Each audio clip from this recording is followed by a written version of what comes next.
लालची पानीपुरी वाला। मंगत पानीपुरी वाले की ठेली सूरतपुर बस स्टॉप के ठीक सामने थी। मंगत के बनाए हुए पानीपुरी के चर्चे पूरे शहर में थे। वहाँ जो भी जाता उसकी पानीपुरी खाए बिना वहाँ से नहीं आता था। अब कोई वहाँ पानीपुरी खाए भी क्यों ना, आखिर वो इतने स्वादिष्ट पानीपुरी जो बनाता था। और लोगों को पानीपुरी के बाद मीठी चटनी के साथ पापड़ी भी तो मिलती थी। पूरा दिन उसके ठेले पर ग्राहकों की भीड़ भी लगी रहती थी। भाई मुझे खट्टा पानी देना। और वो औरत दूसरी औरतों से बात करने लगती है। ये लो, जल्दी करो मैडम जी, बाकी ग्राहक अपनी बारी का इंतजार कर रहे हैं। हाँ हाँ भैया। भाई मुझे मीठा कम डालना और खट्टा ज्यादा। अंकल एक मीठी चटनी के साथ पापड़ी देना। भाई मेरी भी एक प्लेट पानीपुरी लगा दीजिए।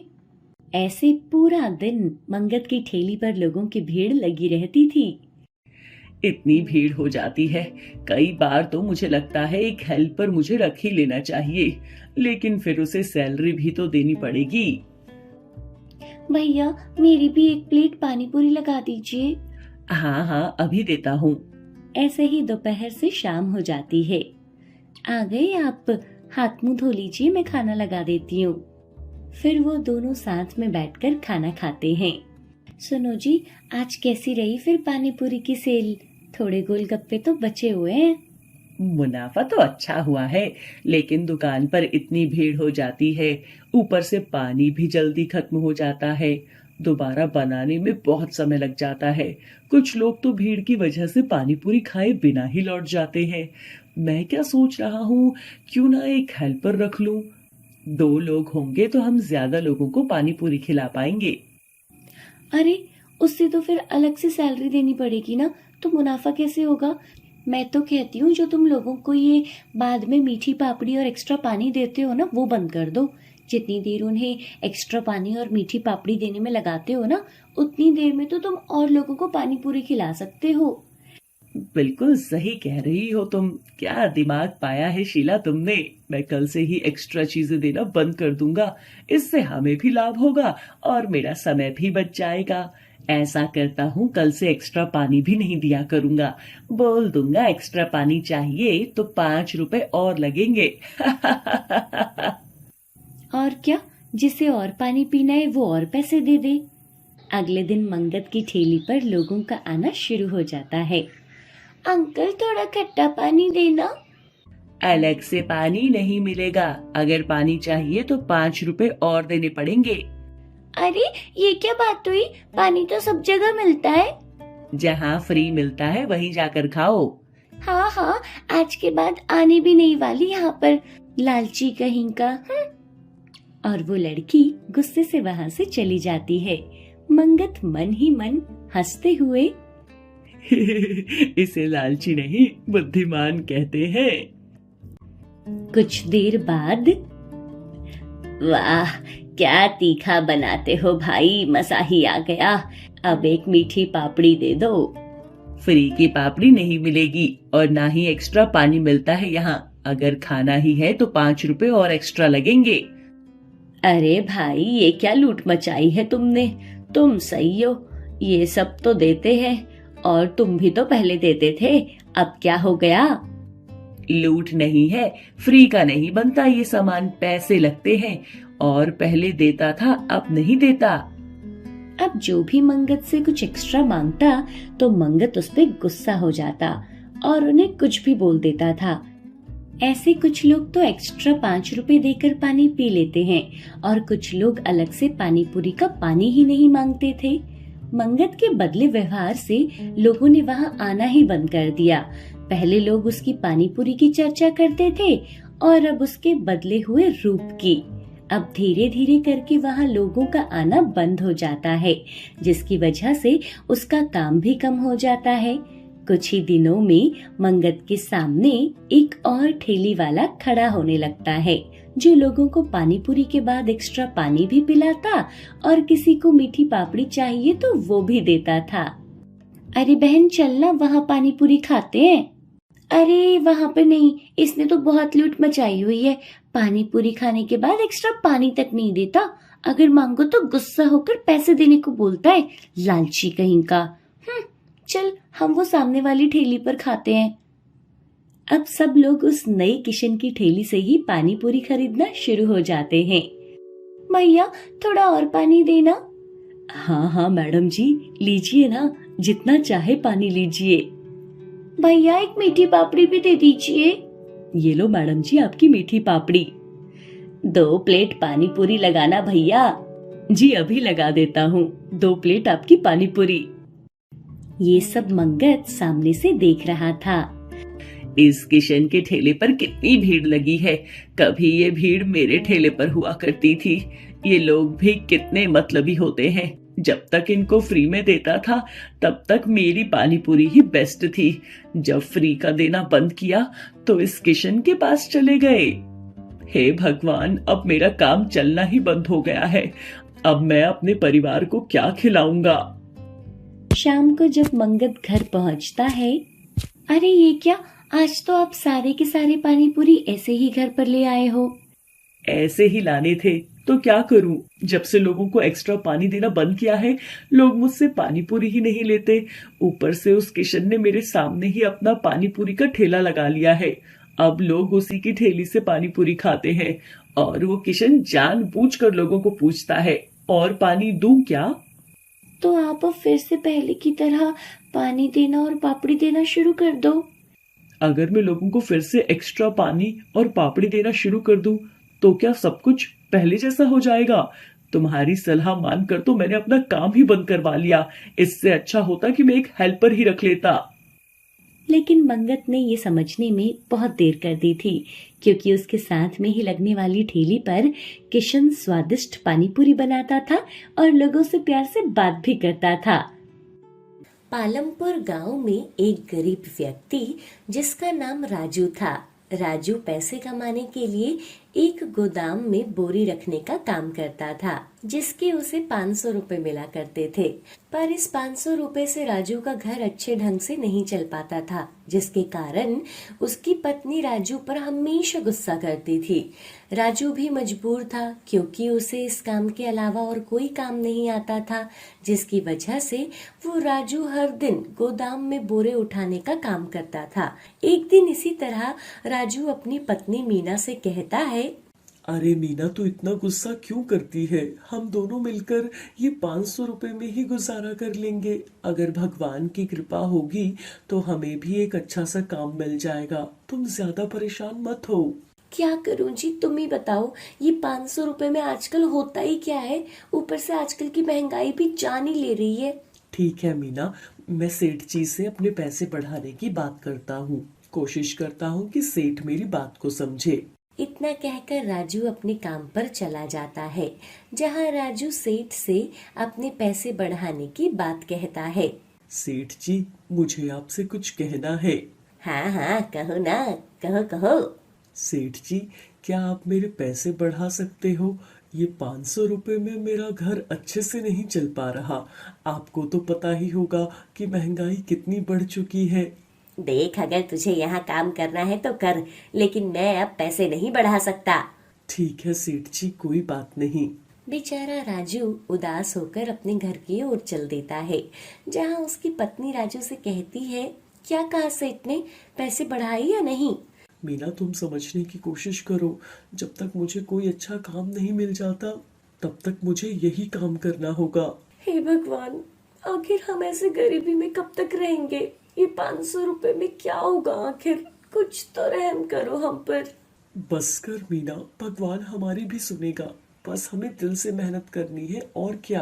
राजू ऐसा कहकर मुंह धोने चला जाता है, जहाँ मीना की सहेली सुमन मीना के घर आती है। ओ सुमन, कहाँ हो, आजकल दिखाई नहीं देती। मैं यही हूँ दीदी, क्या करूँ, मुझे इतना काम ही हो जाता है कि मैं कहीं जा ही नहीं पाती। और बताओ, तुम्हारे पति का काम कैसा चल रहा है। ठीक ही है, बस महंगाई का जमाना आ गया है। आज के समय में पैसे की बहुत जरूरत होती है दीदी। हाँ हाँ, तुमने बिल्कुल सही कहा। मेरे पति भी कुछ दिन पहले ही एक रेस्टोरेंट खोला था उन्होंने, इसलिए मैं तुम सबके लिए मिठाई लेकर आई हूँ। ये लो, मुंह मीठा करो। मीना को ये बात सुनकर बहुत ही अफसोस होता है और उसके जाने के बाद मीना राजू से कहती है, देखा जी, ये सुमन की बच्ची तो हमेशा मुझे चिढ़ाती रहती है। कुछ दिन पहले ही इसके पति ने एक बड़ा सा रेस्टोरेंट खोला है, इसलिए मुझे सुनाने आई थी यहाँ पर। हे भगवान, तुम भी किन किन बातों में आ जाती हो। जाने दो ना, अब हमारे पास होगा तब देखा जाएगा। अभी जितना है उसी में खुश रहना सीख लो। हाँ जी, आप बिल्कुल सही कह रहे हो। वैसे भी अभी हम कुछ नहीं कर सकते। मीना के इतना कहते कहते ही उसके दिमाग में तरकीब आती है, जो मीना अपने पति से जल्दी से कहती है, 1 मिनट, मुझे कुछ तरकीब आई है। अगर तुम कहो तो मैं अपनी तरकीब तुम्हें बताऊं? हाँ हाँ। ये जो सुमन आकर अपने रेस्टोरेंट की बात कह कर गई है, क्यों ना हम दोनों भी एक रेस्टोरेंट खोलें? हे भगवान, मीना क्या तुम्हें पता है कि रेस्टोरेंट खोलने में कितने सारे पैसों की जरूरत होती है? नहीं होगी जी, भले ही हमारे पास एक अच्छा रेस्टोरेंट ना हो, पर हम एक ढाबा तो खोल ही सकते हैं। पर ढाबा कैसे खोलूंगा? हमें उसके लिए भी तो पैसे चाहिए होंगे और हमारे पास इतने पैसे तो है नहीं। इतना कहते ही मीना की नजर अपने घर के ऊपर वाले बांस पर पड़ती है, जिसे देखकर मीना राजू से कहती है, अरे सुनो जी, हम ना एक ऐसी चीज से ढाबा बनाएंगे जिसके लिए हमारे को पैसे की जरूरत नहीं लगेगी। ये देखो ऊपर बांस, क्यों ना हम बांस से ही एक ढाबा बनाएं? हाँ मीना, तुम बिल्कुल सही कह रही हो। वैसे भी हमारे बगीचे में बांस के पेड़ भी लगे हुए हैं, शायद ये ढाबा बनने में हमें फायदा हो। चलो, हमें देरी नहीं करनी चाहिए। हम दोनों एक साथ मिलकर मेहनत करके गांव में एक अच्छा सा ढाबा खोलते हैं। और वैसे भी गांव में एक भी ढाबा नहीं है। इतना कहते ही मीना और राजू मिलकर दिन रात मेहनत करके बांस काटकर गांव में एक बहुत अच्छा सा ढाबा खोलते हैं। और ये ढाबा देखने में बहुत ही खूबसूरत और लाजवाब था। देखो मीना, आखिर हम दोनों की मेहनत रंग लाई।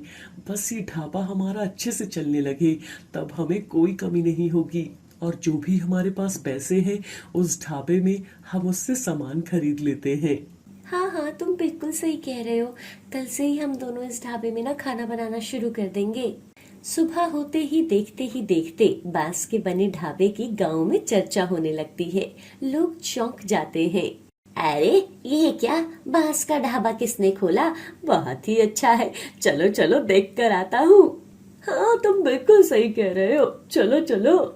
सारे गांव वाले उस बांस के ढाबे को देखने चले जाते हैं, जहां बांस के ढाबे के अंदर राजू और मीना को देखकर गांव वाले कहते हैं, अरे ये क्या, ये बांस का ढाबा तुमने खोला है? अरे वाह राजू भाई, तुमने तो कमाल ही कर दिया।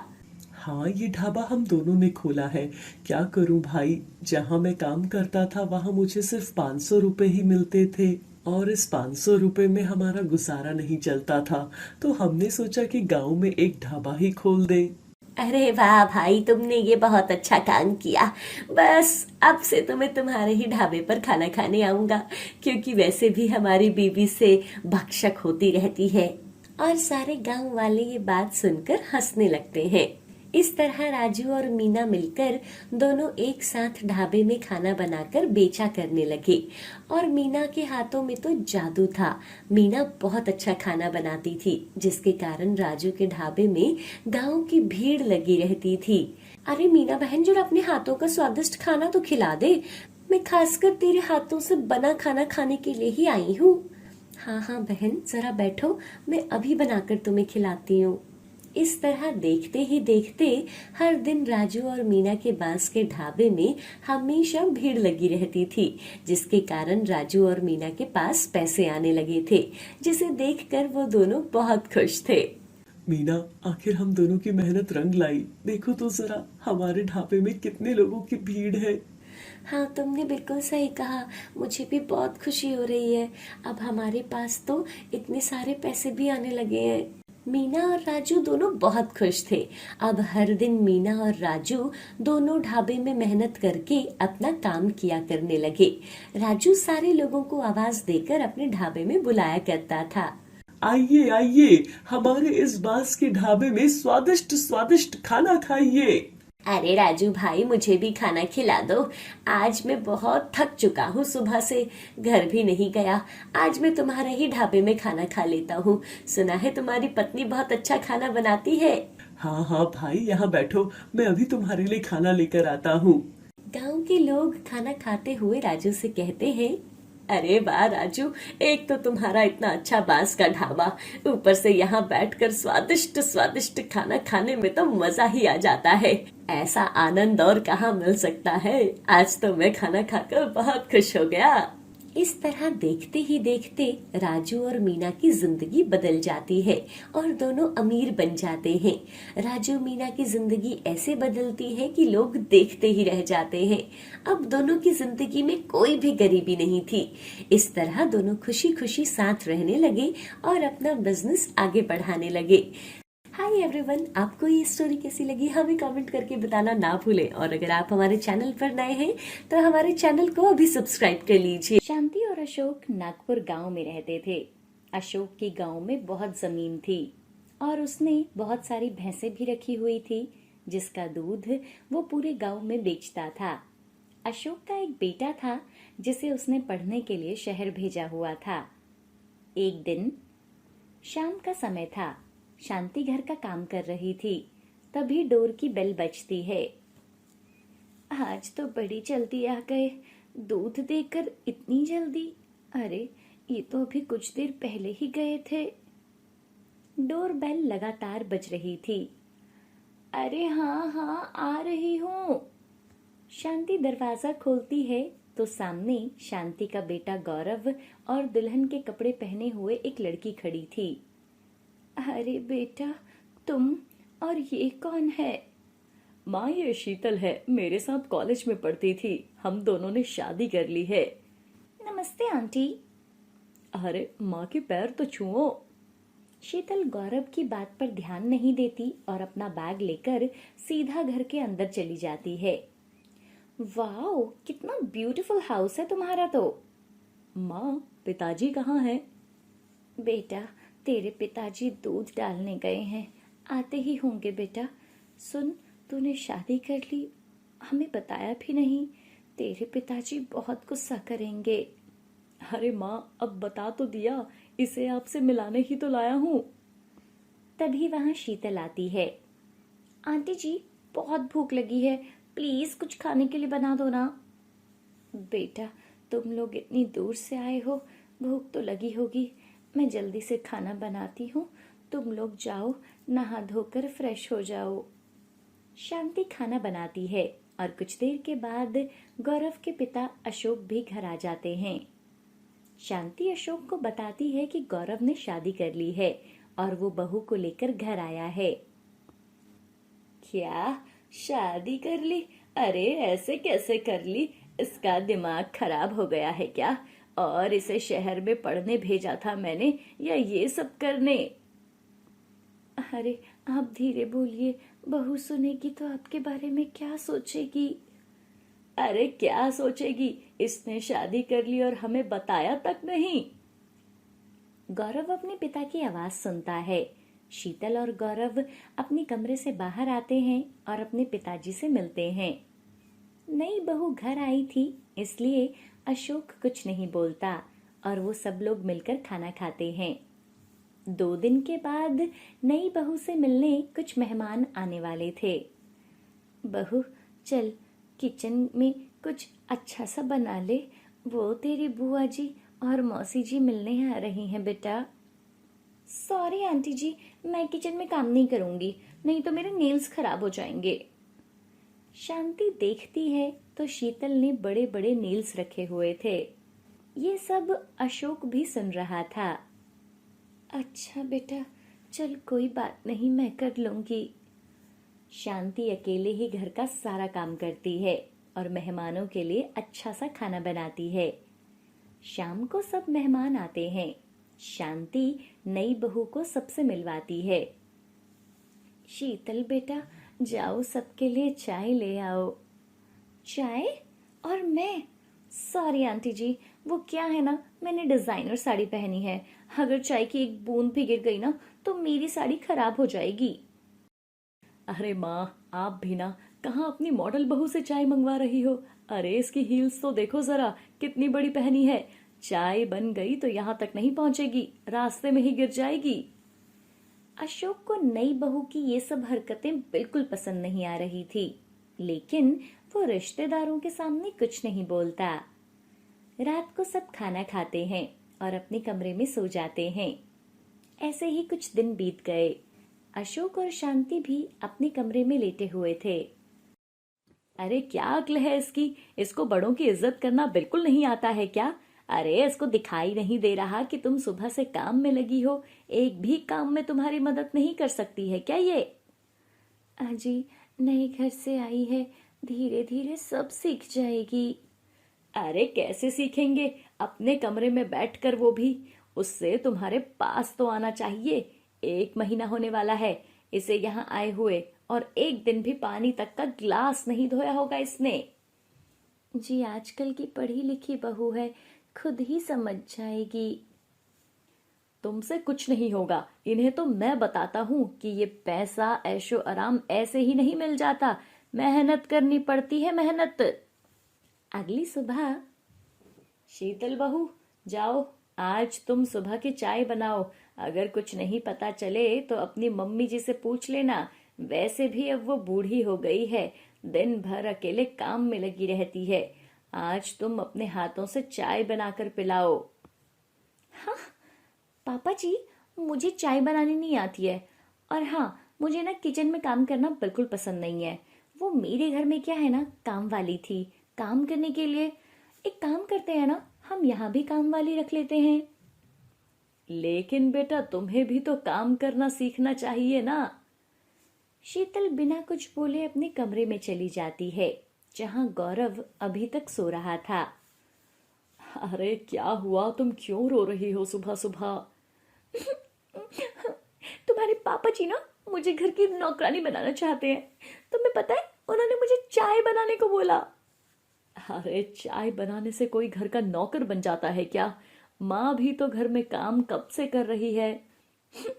मैं ये सब नहीं करूंगी, बोल दिया है मैंने तुम्हें। अरे देखो शीतल, तुम्हें माँ की थोड़ी तो मदद करनी ही होगी। वो बेचारी कितने दिनों से लगी है हमारी सेवा करने को।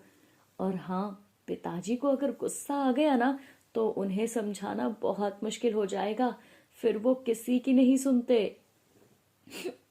ये सब मुझे नहीं पता, मैं अपने घर जा रही हूँ तुम्हें छोड़कर।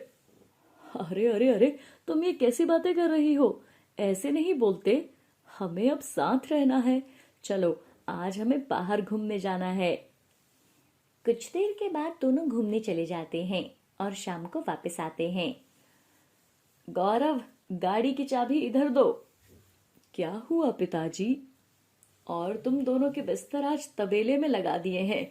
आज वहां सो जाओ और सुबह होते ही तुम दोनों यहाँ से निकल जाना। तुम दोनों की यहाँ अब कोई जरूरत नहीं है। बस करो जी, बच्चे हैं, मान जाएंगे। अरे तुम तो चुप ही रहो, तुम्हारी वजह से मैं इतने दिनों से चुप था, नहीं तो अब तक का मैं इन्हें यहाँ से कब का भगा देता। अरे मजाक समझा है इन्होंने, जब देखो गाड़ी उठाकर निकल जाते हैं, कुछ पता नहीं है कहाँ नहीं। यही सब करना है तो निकल जाओ यहाँ से। चलो जी, आप यहाँ पे क्यों खड़े हो? मैं अपनी बेइज्जती और नहीं करवा सकती। शीतल अपना सामान उठाती है और घर से बाहर निकल जाती है। आज हम यहाँ नहीं, तबेले में ही रहेंगे। गौरव शीतल को लेकर तबेले पर जाता है, जहाँ बाहर बहुत सारी भैंसें बंधी हुई थी। अरे ये तो मुझे कहाँ लेकर आ गए हो? छी, ये तो बहुत गंदी स्मेल आ रही है, छी। अरे तुम्हें ही तो जल्दी थी ना यहाँ आने की, यही तो है तबेला। क्या तबेला इसे कहते हैं? नहीं, मैं यहाँ नहीं सोऊंगी। आज की रात तो अब यहीं काटनी होगी, पिताजी घर में घुसने नहीं देंगे। तुम पिताजी को नहीं जानती हो। गौरव और शीतल अब भैंसों के तबेले में सो जाते हैं। शीतल को वहां पर बहुत डर लग रहा था। रात के 12 बज रहे थे, सब लोग सो जाते हैं। तभी बाहर से भैंसों की आवाजें आने लगती हैं। गौरव उठो ना, मुझे बहुत डर लग रहा है। गौरव गहरी नींद में सोया हुआ था। गौरव उठो ना प्लीज। मुझे लगता है बाहर जानवरों की आवाजें आ रही है और लगता है वो जानवर यहीं आ रहे हैं। शीतल के बहुत उठाने पर गौरव उठता है और वो बाहर जाता है। वो देखता है कि दो भैंसें अपने खूंटे से निकलकर इधर उधर घूम रही थी, जिसकी वजह से बाकी भैंसें भी उठकर चिल्लाना शुरू कर देती हैं। अच्छा ठीक है, तुम यहीं रुको, मैं अभी आता हूँ। फिर गौरव दोनों भैंसों को पकड़कर उनके खूंटे से उन्हें बांध देता है। अब से इसकी आदत डाल लो, अब यही सब होगा। मुझे माफ कर दो गौरव, अब से मैं किचन में सब काम कर लूंगी, लेकिन मुझे यहाँ नहीं रहना। सुबह सुबह गौरव और शीतल घर पर जाते हैं और माँ और पिताजी से माफी मांगते हैं। माँ जी, मुझे माफ कर दो, अब से मैं आपकी हर काम में मदद किया करूंगी। पिताजी, मुझे माफ कर दो प्लीज। बेटा, हम कोई तुम्हारे दुश्मन नहीं है। हम भी चाहते हैं कि हमारे बच्चे हमारे पास बैठें, हमसे कुछ बात करें, अपनी जिम्मेदारी को समझें और उन्हें संभालें। हमें माफ कर दीजिए पिताजी, आज के बाद ऐसा कभी नहीं होगा। फिर गौरव और शीतल अपनी माँ के गले लगते हैं और वो लोग खुशी खुशी रहने लगते हैं।